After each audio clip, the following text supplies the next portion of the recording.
Hello and good morning, everyone. I hope you've all returned with a few granny squares made and maybe are getting a little bit addicted to the process. But I'm here today to help you move on to the next stage, which is often the one that people kind of neglect. And like I said, I can kind of see why, because once you get in the zone with granny squares, it's quite nice just to keep making them. But obviously, it is much nicer if you can make them into lovely things like these. So yeah, I haven't got ages, but I'm going to try and tell you as much as I can about how to finish them off and then how to assemble them. But once you make one thing, you'll be fine. So make something small, I'd suggest first. Figure out how to join stuff together, how to make things 3D, and then you'll be able to, go online and look at other pictures and be able to make whatever you want. So yeah, so we're going to start with weaving in ends, then blocking, and then putting them together, and then a few little ideas for what you can make out of them. So hopefully this will be helpful. Tilt my camera a little bit. There you go. All right. So yeah, let's move on to my hands. Actually, what I'm about to do next. Oh, I've done the same thing. Oh, yeah. Thank you very much. My speaker sometimes comes on. Fab. So here's one of the granny squares that I've been making at the moment, nice and brightly coloured. And you'll see this isn't actually, let's show another one actually, because this one hasn't got very long ends. I'm very naughty for cutting my ends too short. So please do not as I do and try and remember to keep fairly long ends, because you obviously want to get a needle onto that. So I'm very naughty at choosing green things when I've got green background. Sorry, I hope you can see what I'm doing. So all I'm doing is with those loose ends when I finished my squares, is I'm just threading them onto a darning needle. And then I'm just going to take them on a little mystery journey. And I'm just going to try and keep in the orange section, just because I don't want to like mix up the colours. So I'm just going to take it over there. I'm then going to take it over there. I'm going to try and get it really lost and kind of really, I sometimes even kind of, if I feel a little like they're a bit unsafe, I almost do a bit of a knot. So it's a flat knot, but I feel like maybe that'll help it not fall apart. Just going to keep going for a little bit longer. So this definitely, like I'm not very good at doing this myself, would be a good thing to do as you went rather than at the end, but it is quite hard when you're in the zone. So if you could do them every now and then, you won't hate the task as much. So there you go. I feel quite safe that that's now trapped amongst all those threads. It was obviously knotted on anyway, so it shouldn't be too much a risk, but you never want to just cut it where you finish. I'll just do one more in blue, and then we'll block it, and then we'll put it together. You see this is a bit short, so I'm having to hold on to it to make sure it doesn't fall out. And so like I said, 15 centimetres would be a really good amount to keep for your tails, to make sure that they're easy to weave in afterwards. And then you can keep all the bits and use it as stuffing and make something 3D. Oh, I've lost it off the needle. I have to do a little trick there. Put the needle in first and then thread it. And then you get a little bit more out of the length. Ooh. So yeah, do comment. Hi, Alan. Do comment if anyone did have managed to get a few done yesterday. I know the weather's lovely. It's not brilliant crochet weather, but actually the things that you can make with a granny square are really summery. So if you can convince yourself to make a few, you'll be ready for this year's summer fashion. All right, so I'll stop there just because I think hopefully you've got the idea. It's like any weaving in. And then if I want my squares to all be identical, you can see my orange one's gone a little bit weird here. It's gone a little bit short. They're not actually that indifferent, but I'll show you anyway the process. So what I would do is I would place them down. I put it today on a foam block that I just bought from somewhere like Home Bargains. Bought like a pack of 10 for like a kiddie game. But you don't actually have to go out and buy things. I've previously used corrugated cardboard boxes, especially the good quality ones, and just kind of taken the box apart. And then all I need is something to pin the surface into. So all I'm going to do is I'm going to wet it. I'm just using my plant water spray here, just getting it nice and wet. And then I'm going to use some pins. And again, you can get fancy blocking pins, but I'm just using some sewing pins that we have here at the studio. And I'm going to make first I'm going to make it square because it's a little bit round. And on a day like today, this will be dry in a couple of hours. So that's pretty good. And it is, I say it about everything. I haven't always done it. I sometimes just jump in and make things, but then I do regret it a bit afterwards when they're a bit wibbly wobbly. And actually, it is easier to put things together. So for instance, here, there's a little dink. So I'm just really going to pull that one out and make it the right size. That one also is sticking out a bit. So I'm actually just going to push that in a bit, do the opposite. And hopefully, maybe a little dink there. Just trying to make it super square. And it is quite surprising that a few hours later, or if it's a bit cooler overnight, you take it, the pins all out, and it does seem to keep its shape, which is really useful. And like I said, when you've got them all identical, then it's really easy to figure out what stitches need to connect to which stitches. So it does make your life later a little bit easier. All right, so I'm going to leave that to be blocked. And like I said, that should be ready in a few hours. And then I'm going to grab 2 squares and I'm going to show you a couple of methods of putting them together. And again, you might want to try, I actually had a little flick through those books that I got out yesterday, and there was about 6 different methods in each. So there really isn't a right or wrong way. And again, you might want to try a few first and see which one you like the look of, and also which one comes quite naturally to you. You can actually use a darning needle, and you can just literally join them like this, as you would kind of if you were sewing, but I'm going to show you ways of crocheting them together. Okay, and remembering what I said yesterday is there's a right side. This is the right side here, where the stitches on the outside are slanting in towards me, and the back side you can't see those V shapes on the edge. It looks a little bit, when you look at it a bit closely, it does look a little bit uglier, the back side. So this is the front. So some stitches you put together with the front sides together, some with the backs together. And I've actually had to write myself some notes so I remember which way it is. So we'll put this, what I'm about to do first, which is just a double crochet. I actually need to put the right sides together like so. These haven't been blocked, so I'm going to have to manipulate them a bit to make sure that they're right. So that's the advantage of blocking them first. I also haven't woven them in. Sorry, I had a busy evening last night, but I'll get them sorted later. Maybe add a picture when I finally finish whatever it is I'm making out of all these squares I keep making. Haven't actually decided. That's often the problem. I found that last night we had a little get together with a few crochet friends, and lots of them have made squares, but they just can't decide what they want to make out of them. So I'm just going to knot them together like I've been doing. Hi, Irene. Good to see you here. I'm just going to knot them together in the corners. So remember, I've got the right sides together. I'm taking 2 corners, 1 from each. And then I'm just going to slip my yarn through. And then I'm just going to do a knot here on the corner. And again, this is my new sneaky way of doing everything, because I just find sometimes life's too short to weave in forever. Now, you always want to start with like a chain, sorry, in your hands. So you're just going to go and need to create that. So I've just put my crochet hook in through the 2 holes.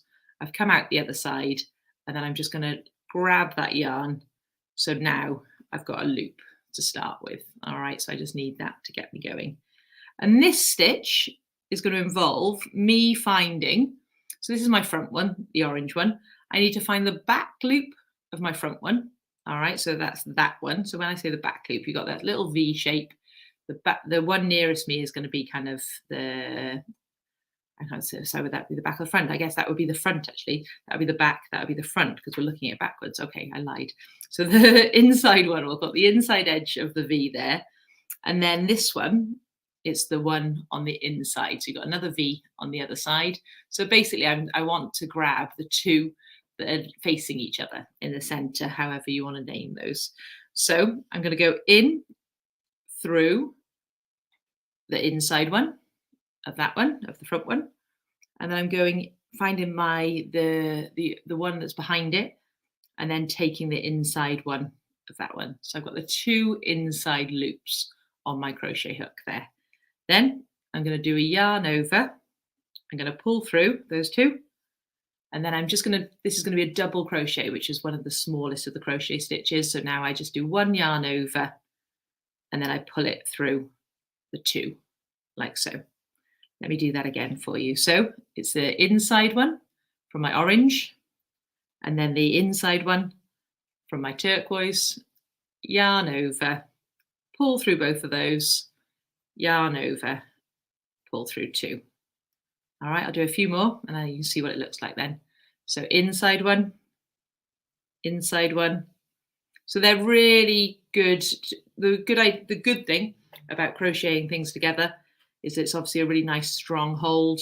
It's kind of, I find, a little bit more convenient once, you know, you get in the rhythm. It actually can be quite fast. I do just prefer it to using a darning needle. But again, like I said, you can just whip stitch them together like you would if you were sewing 2 things together as well. So here, here. All right. So that's the look there. And then when I open them up, it's fairly hidden.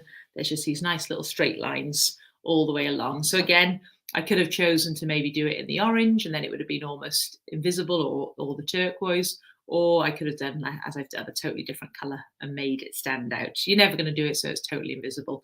So you're going to need to choose something that you want to, make a decision on whether you want to see it or not. So that's connecting them with a double crochet. I did see in one of the books today is where they did it the other way round and they put the wrong sides together, did exactly the same stitch, but therefore that was what they saw. So then you'd see a little row of stitches like that along the front edge if you did it the opposite way round. So that's also an option. So that might be worth having a little play with to see whether you actually, for the project you're doing, if you want to see lots of stitches, then you would flip them the other way round from the beginning. All right, so I'm going to undo that because I want to show you. You can actually put things together with a granny square, which I only just realized, which was amazing. And that's a really good way. If you've, say, made like 40 of these and you want to make a blanket, you put it down and it's not actually the size of the blanket you wanted something bigger, then you can actually increase the size of every single granny square by putting them together with a granny stripe kind of thing. So I haven't done it many times. So classic me, just thought I'd do it on live Facebook instead. So exactly the same way, connecting them in the corners. No, actually, sorry, I'm wrong. Hence I haven't done it very often. I only want to connect one. So I need to try and undo this knot. 2 seconds. There we go.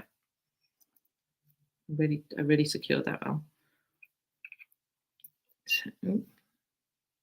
So I'm just going to do exactly the same as I did, just going through the center corner when I've finally undone this.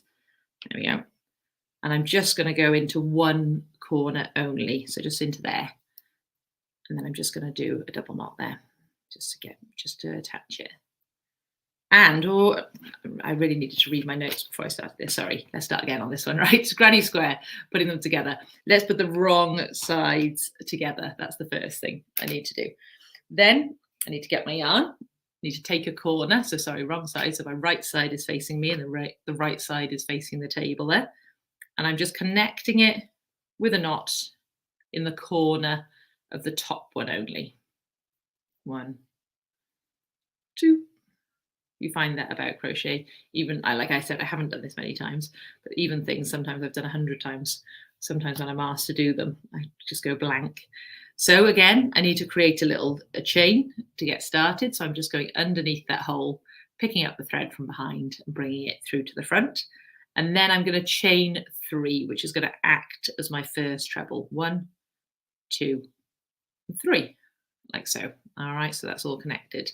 Now I'm going to go over to the opposite side, but I need to do a yarn over first because I'm doing a treble.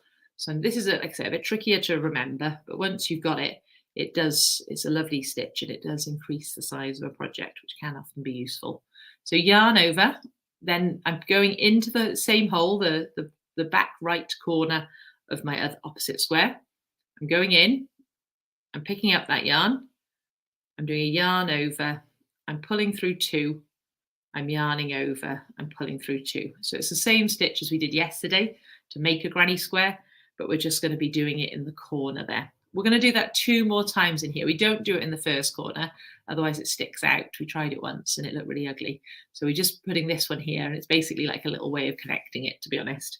So this time, yarn over, 2 more treble crochets in the back corner. 1 and 2.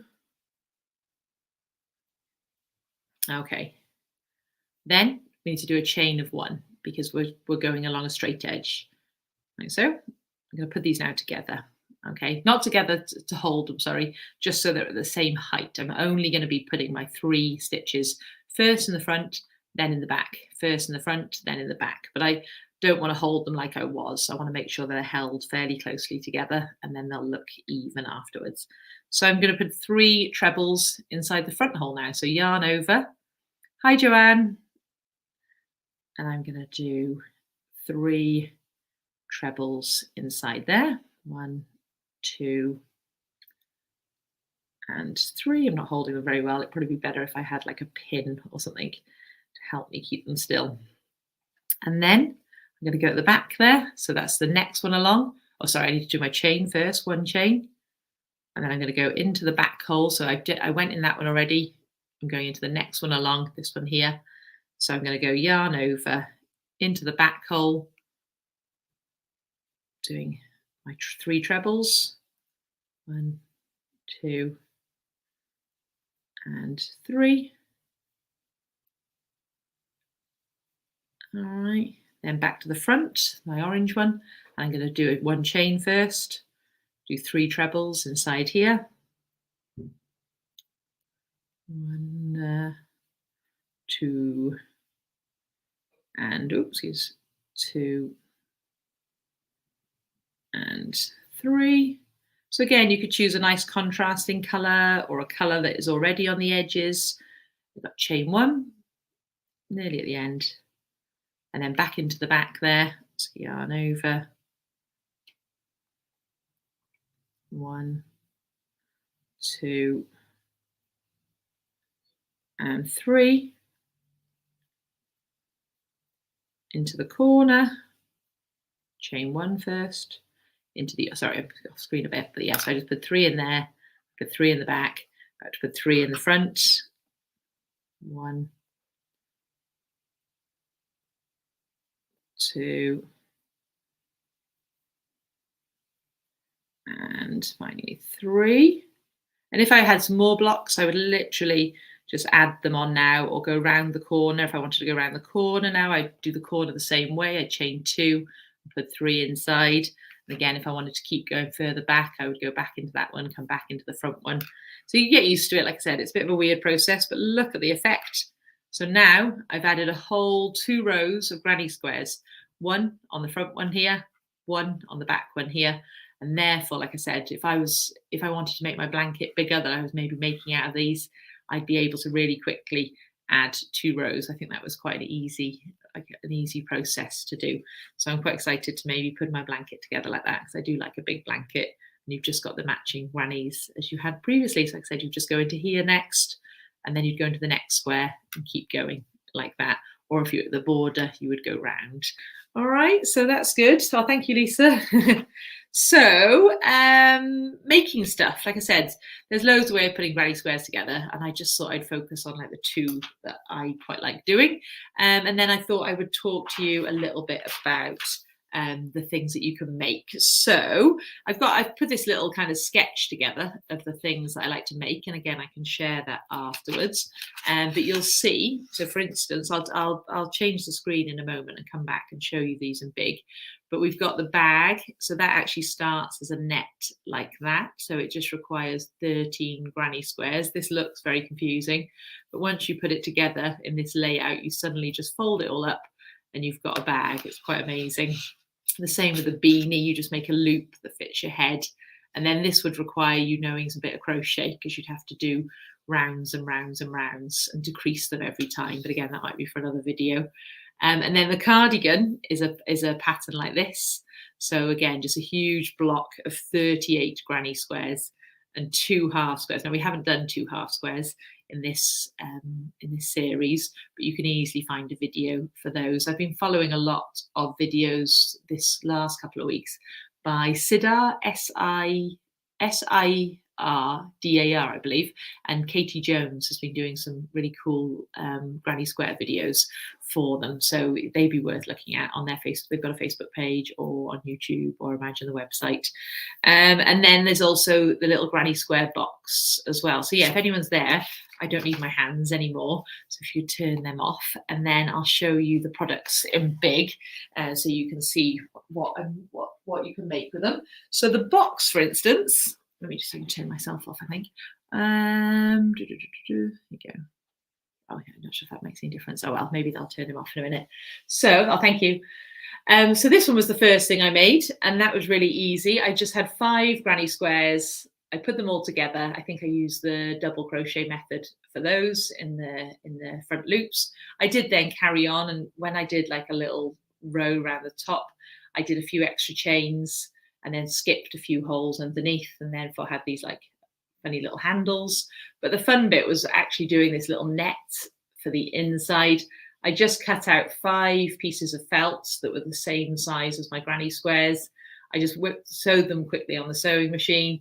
And then I couldn't believe it when I discovered that. So I put the felt box inside, and then I just whizzed round with my regular sewing machine. Like I had to be a little bit careful because there was a lot of wool and stuff in the way, but I haven't got a fancy sewing machine.